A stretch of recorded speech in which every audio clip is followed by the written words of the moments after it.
જ્યારે કોઈને heart attack આવે ત્યારે તો એક સેકન્ડ કિંમતી હોય છે, પણ ડોક્ટરો આટલી ગંભીર પરિસ્થિતિમાં તરત જ શું કરે છે?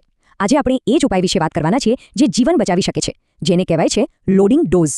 તો સવાલ એ છે કે ડોક્ટરો હાર્ટ એટેકને તેની શરૂઆતમાં જ કેવી રીતે રોકી દે છે? આ ખરેખર સમય સામેની એક રેસ છે. ચાલો આજે આખી પ્રક્રિયાને બરાબર સમજીએ.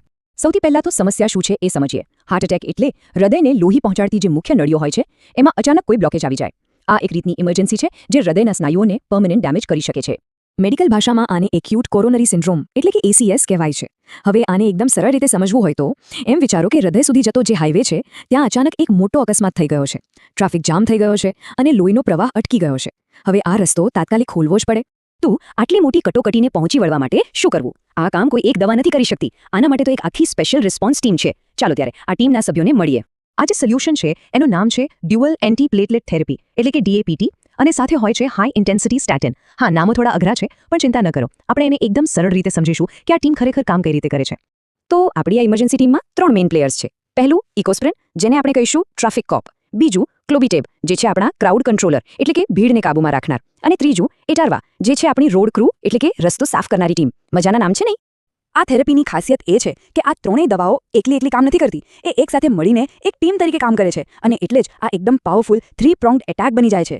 તો આ ટીમ કામ કેવી રીતે કરે છે સ્ટેપ બાય સ્ટેપ સમજીએ. સૌથી પહેલા આપણો ટ્રાફિક કોપ એટલે કે ઇકોસ્પ્રિન એ પ્લેટલેટ્સને ભેગા થવાનો જે સિગ્નલ હોય છે એને જ બ્લોક કરી દે છે. પછી ક્રાઉડ કંટ્રોલર એટલે કે ક્લોબિટ્રેબ એ પ્લેટલેટ્સને એક્ટિવ થતા જ રોકે છે. અને છેલ્લે રોડ ક્રૂ એટલે કે એટોરવા એ જે ડેમેજ થયેલો રસ્તો છે એને સ્ટેબલ કરે છે, સોજો ઘટાડે છે. આમ ત્રણેય મળીને બ્લોકેજ ક્લિયર કરી દે છે. ઓકે, તો હવે આપણને એ તો ખબર પડી ગઈ કે આ ટીમ કામ કેવી રીતે કરે છે, પણ આ ડોઝ આપવાના કેટલાક પાકા નિયમો પણ છે. અહીંયા સ્પીડ અને સેફટી બંનેનું બરાબર ધ્યાન રાખવું પડે છે.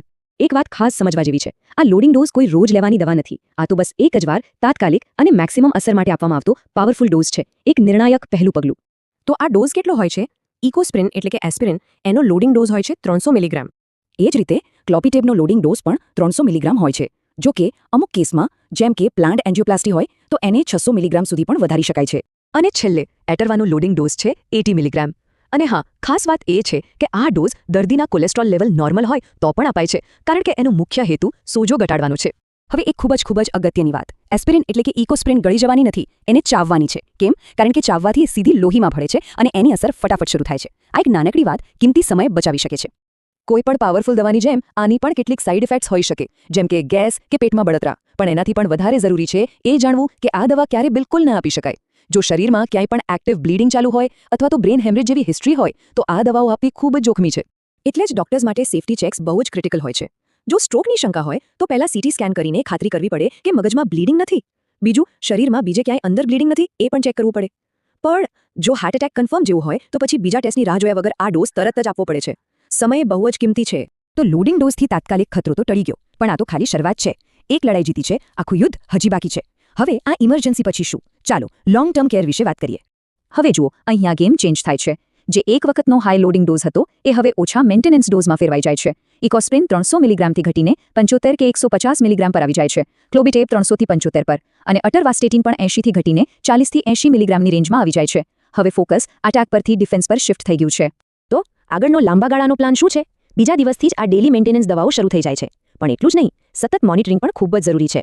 રેગ્યુલર ચેકઅપમાં હિમોગ્લોબિન લેવલ, પ્લેટલેટ કાઉન્ટ અને ખાસ કરીને લાંબા સમય સુધી સ્ટેટિન લેવાથી લિવર ફંક્શન પર પણ નજર રાખવામાં આવે છે. તો આખી વાતનો સાર શું છે?